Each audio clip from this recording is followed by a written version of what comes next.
Ke tshimologo ya ngwaga wa dikolo go barutwana ba le bantsi go rala le naga go tshwaya beke ya ntlha morago ga dingwaga di le 2 tsa tsamaiso e kgoreletsegileng ya dikolo go simolola go tsena dikolo ka botlalo.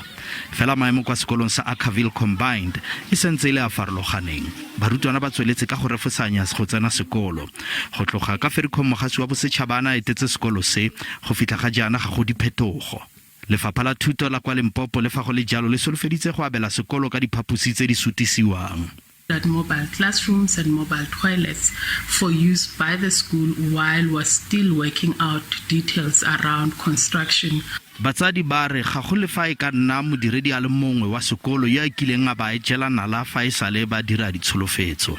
Re gopetse bona ba department re santse re ba emetse sale re le tla gona mo malo ba ge le fitlile ka 26 a se ra be ra hwetsa ntlha le thito mara se le gona ene ba gore ba fonetse principal bona ga se ba ka ba ithola batla bona se mo se lebelang ka sona re santse re sa ba emetse le ka re ba gopedile na re fele pelo santse re ba emetse.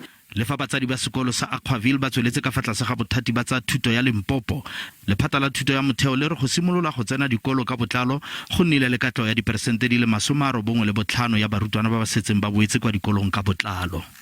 We understand that those schools that are experiencing these challenges will have to try and make those plans and finalize them before Friday so that by next week things are back to normal.